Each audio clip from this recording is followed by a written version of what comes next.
All right. Thank you for joining us here at Kingdom of the Logos. We're going to be talking about some cryptids. Now, we're going to be playing a game with cryptids. And one of the things that I have found is that a lot of people are interested in cryptids in the church. It's crazy how many people, I would have never thought that people within my own congregation would ask me about things like the Mothman or Bigfoot or aliens, which actually happens. So I thought we might tackle this a little bit from the pastoral angle. So what we're going to be doing today is we're going to be playing a game. Games are fun, right?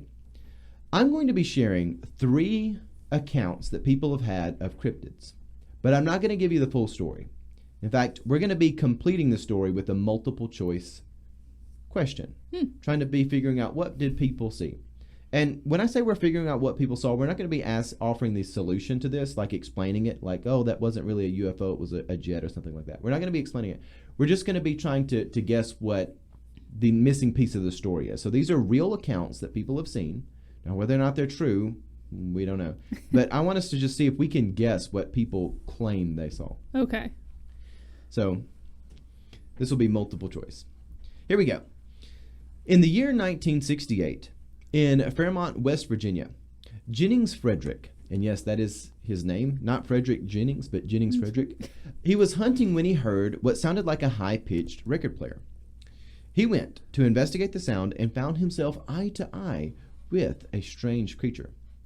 He said it looked like a weak and sickly creature, and the creature kept speaking in a fast, confusing way. But at some point, Frederick could actually understand and hear what this monster was saying to him. The strange creature, which looked a little bit like it was made out of vegetables. It said, "You need not fear me. I wish to communicate. I come as a friend. We know of you all, and I come in peace. I only wish for medical assistance. I need your help." Now, this cryptid, which is now known as the Vegetable Man, the Vegetable Man then did something to Jennings Frederick. And so you got 2 choices. Did the Vegetable Man, A, wrap his arms around Jennings Frederick's and, with surprising strength, hold him tight and then pierce his skin with the thorns on his vegetable self and withdraw blood from his victim, and then release him and run away? Did he do that? Or, alternatively, did he steal the man's 14-point buck, pick up the man's 14-point buck, begin to eat it like a snake, and then after swallowing it, run away, taking all evidence of the buck with it? Which of these was the correct account? A or B? Or option C, did he play a tuba and dance with a tomato? No. Yes, insert VeggieTale jokes here. I would go with A, because he was saying something about medical help, and so maybe drawing blood helped him heal. Okay, so you're going to go with A. I think, yeah. Pastor Mike, what do you think happened here? Did he steal the buck, or did he suck blood in like a weird vegetable vampire way? Wow. Great I'm options. going to go with B. Yeah, I want to go with C. It says, what 1968? 1968. Yeah, I kind of want to say maybe it stole his LSD or something. I'm not sure, but at the end of the day, I think I'm going to go with B. You're going to go with B. The correct answer was A. It wrapped around the man, and using its strong arms and its thorns, it pierced his skin and drained his blood, then released him and ran away. Now, did he survive? Did Frederick Jennings, or Jennings Frederick, or whatever his name, did he survive this encounter? Or is he dead? Okay. Jennings Frederick, who should be named Frederick Jennings, he said it actually was painless when he sucked his blood from him. Well, there you go. He ran away and felt like nothing happened, so who knows? Okay. Now let's get to the Tommyknockers, which is just a fun name. You get some names out there for cryptids. You've got like of course, the Bigfoot, Sasquatch, but then you get things like the Chupacabra, and now we've got the Tommyknockers. So, for hundreds of years, people have reported all around the world, and miners, by the way, the Tommyknockers are associated with miners. And men who have worked in mines, they've reported small men wearing mining outfits, just like they are. However, these men, they are impish. They're gnome-like. In fact, they look like the little gnomes we might see in a garden. They're about 2 feet tall at the most, and their heads are large, and they are wrinkly with white whiskers. Now, these are called the Tommyknockers, and they appear as a miner with a light, and sometimes they come first as a fog or a mist, and then take on kind of a spectral shape. Other times, they just look like a small miner. Now, these Tommyknockers, they come and, as you might guess, they do a lot of knocking on the walls. They knock on the caverns and things of that nature.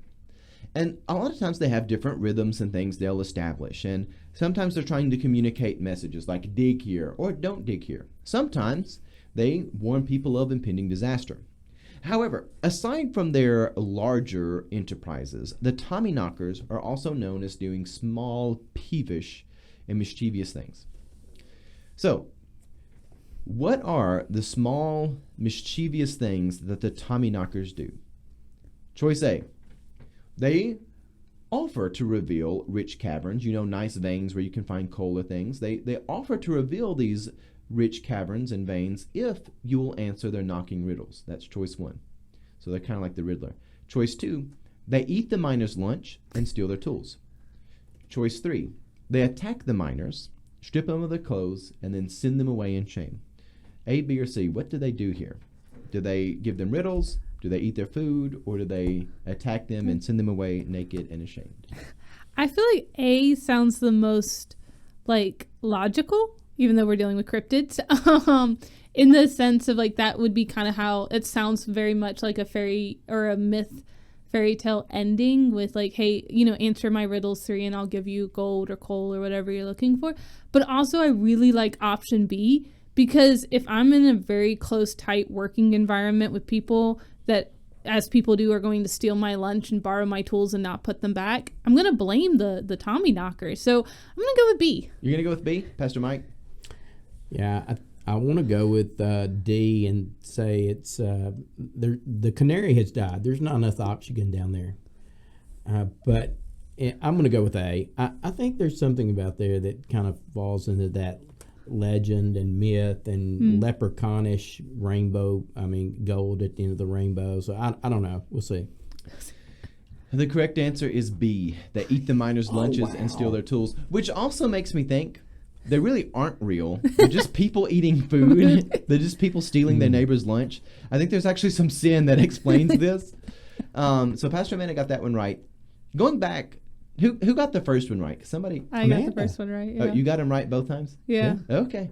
The true cryptozoologist. Yes, the true cryptozoologist. Okay, so the next one we're going to talk about is Grampus. And I love the story of Grampus. Okay. So going back a couple of hundred years ago in England, in a rural church that's out kind of in rural England, Highclere Church, in its yard, there is a cryptid, a mysterious monster who lives in a tree. Now, this monster living in the tree, named Grampus, has menaced people who pass by. It would have people it liked, people it didn't like, and it was just a straight-up menace. And eventually, a clergyman who we don't know anything about them, but there was a preacher who came along and kind of did an exorcism. He brought along bells, candles, and stuff, and exorcised the tree. And supposedly, Grampus was sent away to go dwell in the bottom of the Red Sea for 1,000 years. So Grampus was sent out. But the question for us is, of all the accounts of Grampus here in the churchyard of Highclere Church, and there's actually a specific tree that Grampus supposedly lived in, and I've got a picture of it pulled up here.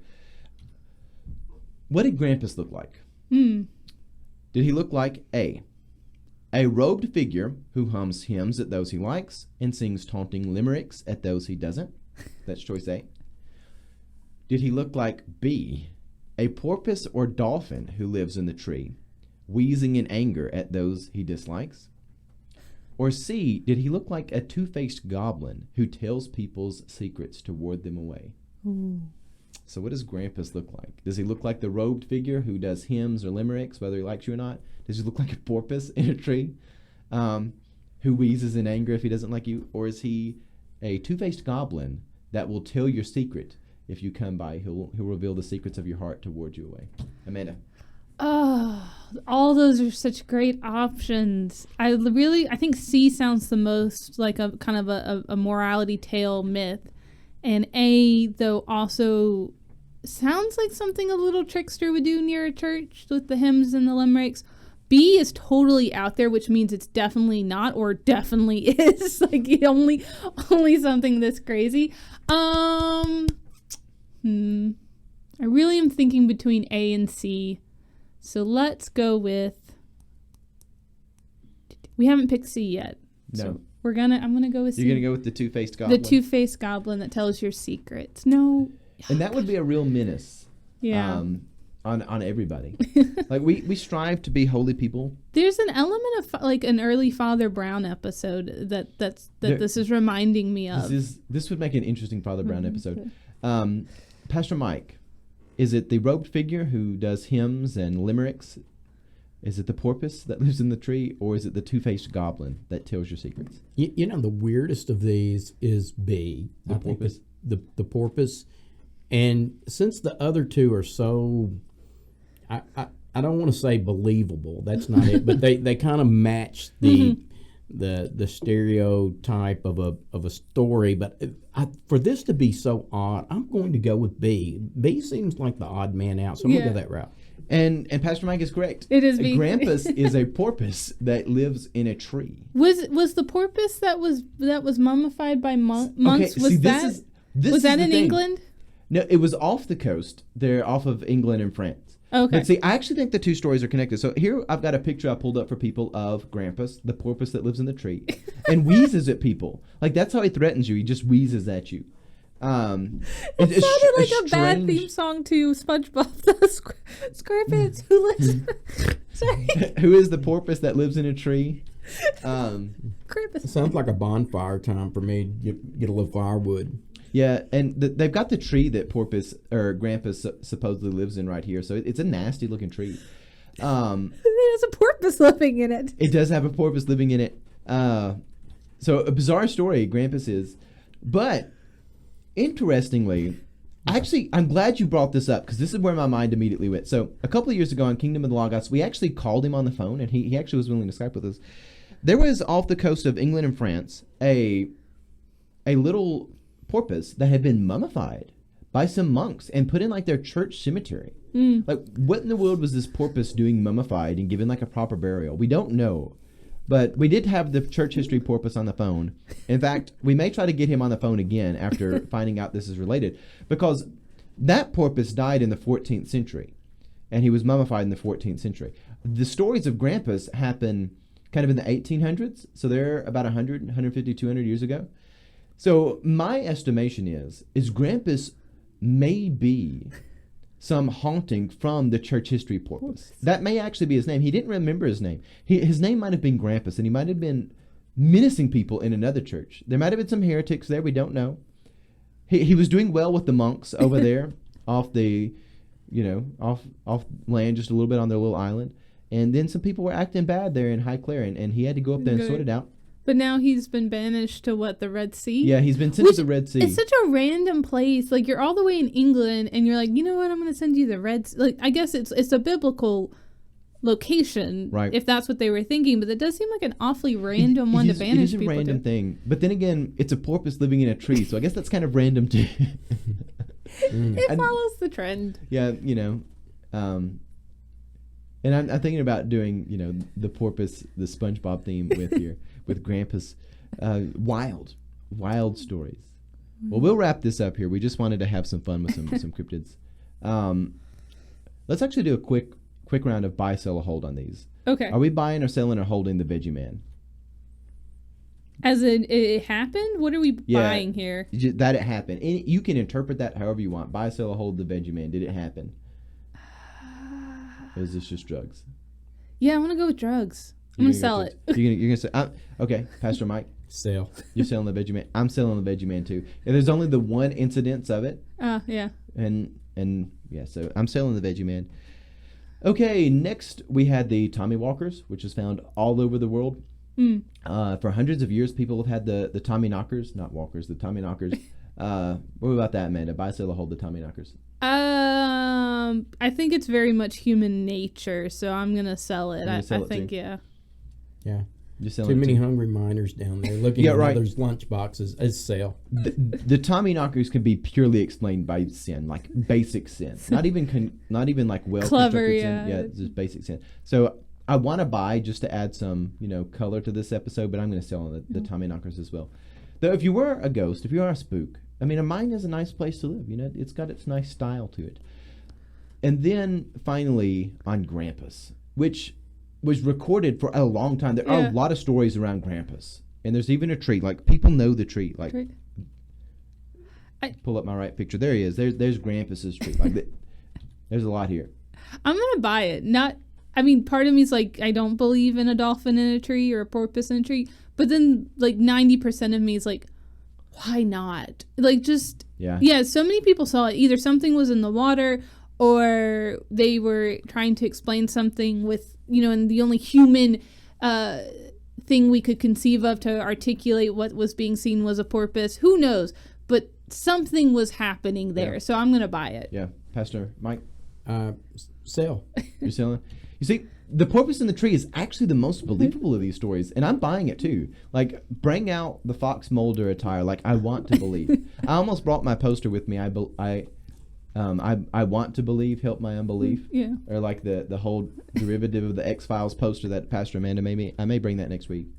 I believe, help my unbelief. I'm here for the porpoise in the tree, which may have well been a demon, or it could have been a reincarnated, dolphin saint. We don't know. Who's now swimming in the Red Sea? And also for 1,000 years. So I was going to ask when this happened. You said it was in the 1800s. So we still have about 800 so years before it comes popping back up. But if we go to the Red Sea, will we find Grampus? And see, that might be... This might be how the beast emerges. Like, the beast arrives out of the sea. It's going to be next to the Red Sea. It's going to be a porpoise. Like, we think about all these images of what the beast looks like with all these heads, these horns, these diadems, all these, like, gross, monstrous things. And the truth, it's going to be a really nasty porpoise that rolls up out, and people are going to look at this porpoise and be like, oh, yeah, Grampus. Like, yeah, let's get us some Grampus going on. It sounds too much like Grandpa. It does sound like Grandpa, or though. Gramps. Yeah. Got to sell that on that alone. Yeah, Grampus. I hope that nobody has the porpoise tree for a grandpa. He's probably not a good grandpa, but we'll in there. Thank you for joining us. This is Kingdom of the Logos, a Christian program of critical thinking and adventure. And I think if any episode has been critical thinking and adventure, it's been this one. Like, we had critical thinking the first segment. This second segment is pure adventure, like into the porpoise in the tree unknown. So, yeah. With that, we'll catch you around next time. God love you and have a blessed day.